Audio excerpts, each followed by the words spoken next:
How's it going, guys? Mick here, and today it's time for another review.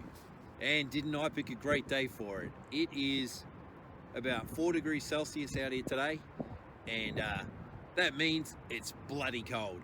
Anyway, today's review is the 2014 Harley Davidson Fatbob.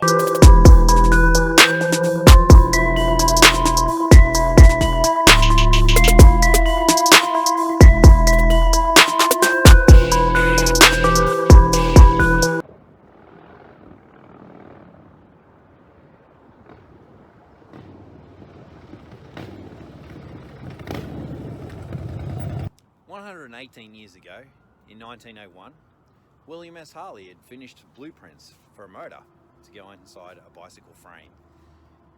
And just 2 years later, William S. Harley, Arthur and Walter Davidson decided to start Harley Davidson motorcycles.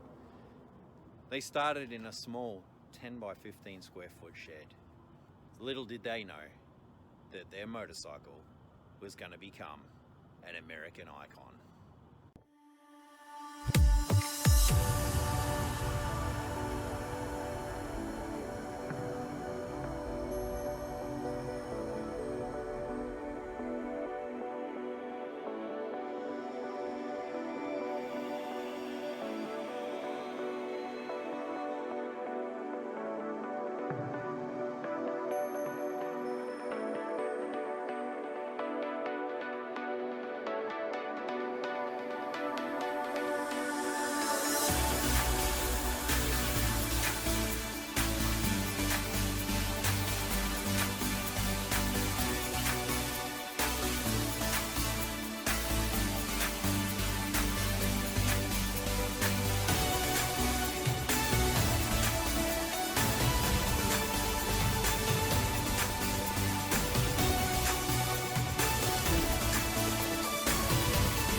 In 1904, Charles H. Lang became the first American Harley Davidson dealer, and he actually sold the first 3 production Harley Davidson motorcycles.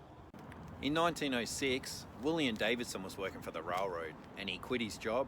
He actually took a job at Harley Davidson and was their foreman. So you had 1 Harley and 3 Davidsons at that time. In 1907, Harley Davidson was incorporated as a company and divided into 4. So the 4 founders actually had a quarter of the company each. It wasn't until 1909 that Harley introduced the V-twin. The first ever V-twin was 49.5 cubic inches and produced a whopping 7 horsepower. 7 bloody horsepower? That wouldn't pull the skin off a custard. Anyway, this is what the V-twin is. So as I said, the first V-twin was a 7 horsepower engine and 49.5 cubic inches. This particular model is 103 cubic inches and 66 horsepower at 5,000 RPM and 88 foot-pounds of torque at 3,000 RPM.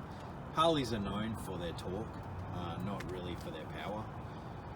This one's got a cold air intake that I fitted and had a stage 2 tune. So she's producing probably about 78 horsepower and around 100 foot-pounds of torque.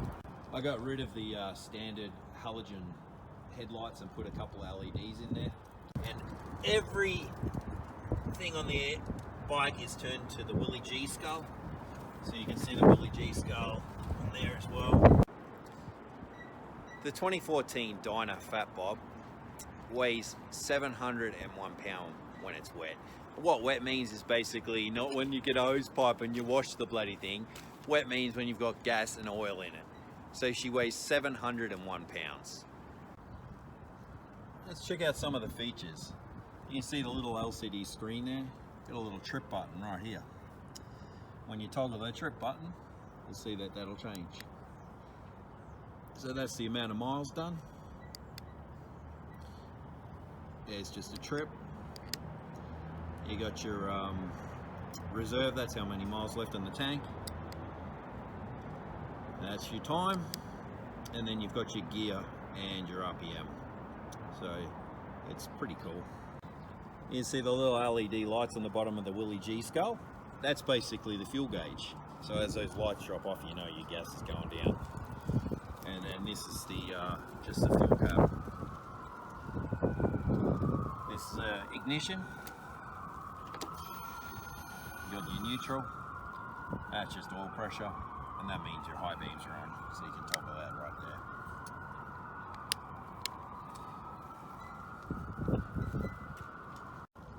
I replaced the standard large round mirrors. They sit up about yay high. I put the short slim lines on. They look a lot better.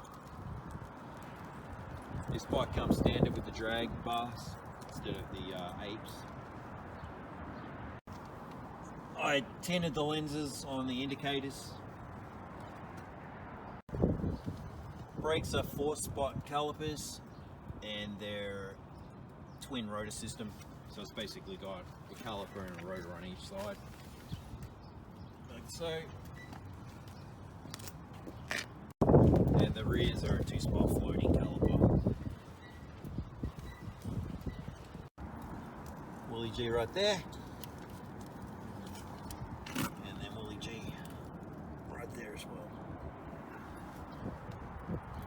Replace the horn cover.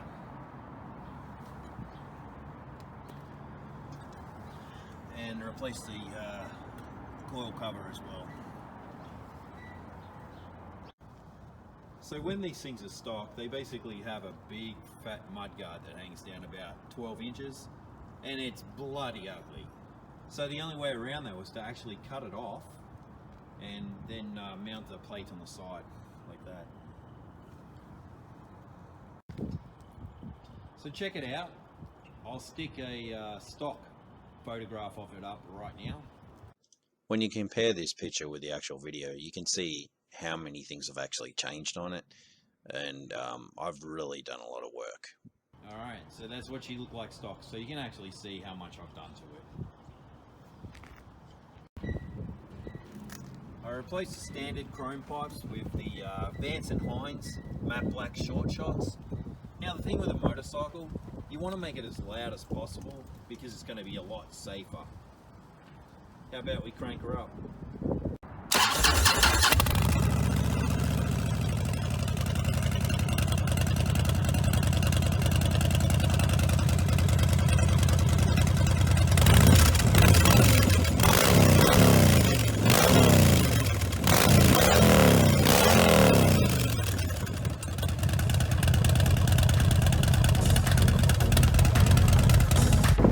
Flooded. You know, there's nothing better than riding a Harley. Just feels so free. You just want to escape the everyday lifestyle. You just jump on your bike and you ride. It's the best ever.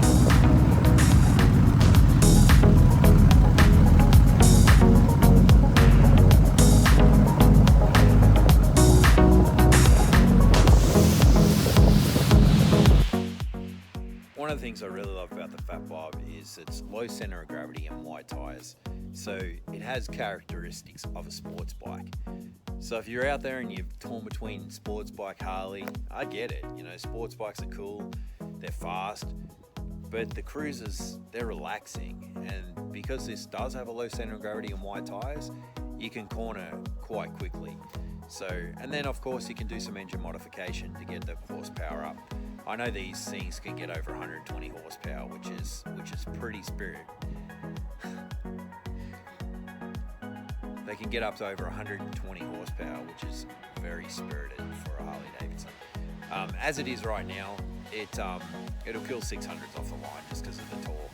It's amazing.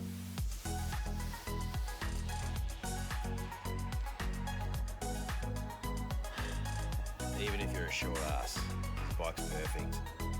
I mean, it's so low to the ground. You know, when I came to the States, getting a Harley was pretty high on the agenda list. Wanted one back in Australia when I was younger. There was no way I could afford one. So I was wrapped when I finally got one. And there you have it, guys. That's 2014 Harley Davidson Fatbob. And this review is over.